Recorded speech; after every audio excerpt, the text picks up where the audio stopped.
നമസ്കാരം. എങ്ങനെയാണ് ഒരു ജനവിധിയെ ശരിയായി മനസ്സിലാക്കാൻ കഴിയുക? ഡാറ്റ ഉപയോഗിച്ച് അതിന്റെ ആഴങ്ങളിലേക്ക് എങ്ങനെ ഇറങ്ങിച്ചെല്ലാം?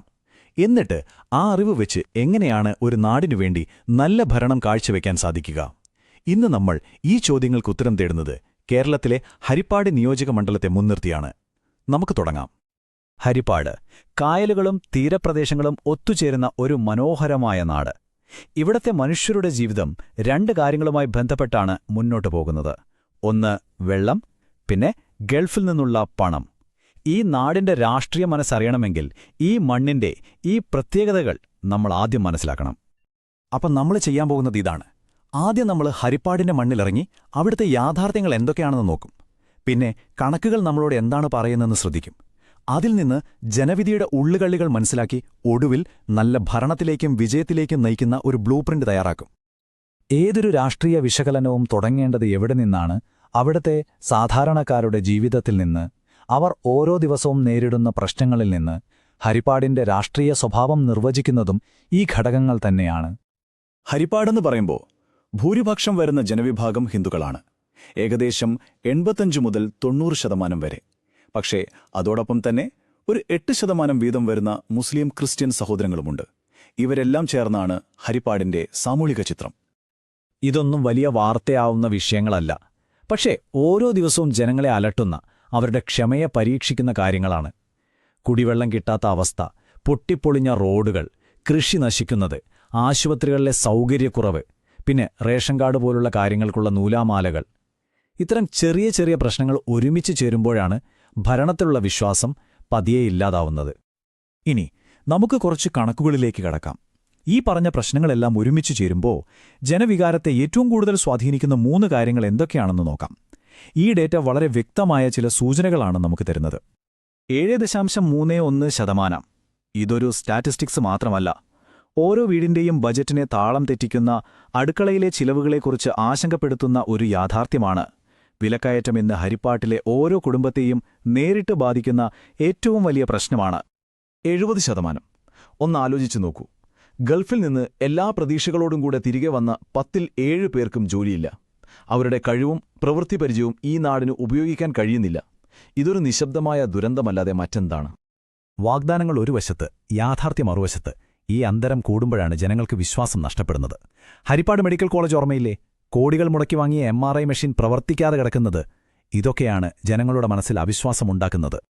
കഴിഞ്ഞ തിരഞ്ഞെടുപ്പിലെ കണക്കുകൾ നോക്കിയാൽ കോൺഗ്രസ് ആണ് ജയിച്ചത്, 48%-ലധികം വോട്ട്.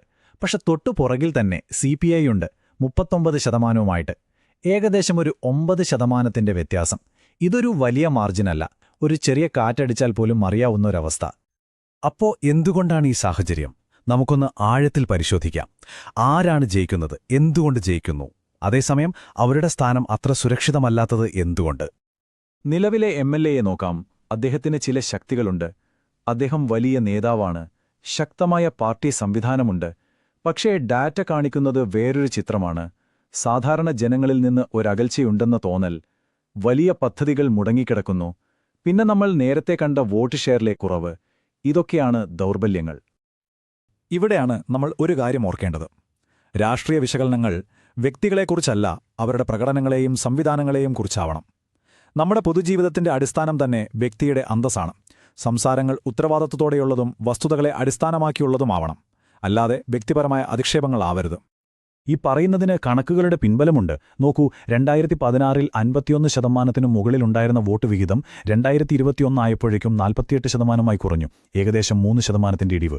ഇതൊരു ട്രെൻഡാണ്, ഒരു സൂചനയാണ്. ജനങ്ങളുടെ വിശ്വാസത്തിൽ വരുന്ന ചെറിയ മാറ്റങ്ങളെയാണിത് കാണിക്കുന്നത്. ഈ സാഹചര്യം പ്രതിപക്ഷത്തിന് ചില വാതിലുകൾ തുറക്കുന്നുണ്ട്. വിലക്കയറ്റം, തൊഴിലില്ലായ്മ, ഈ വിഷയങ്ങൾ അവർക്ക് ഏറ്റെടുക്കാം.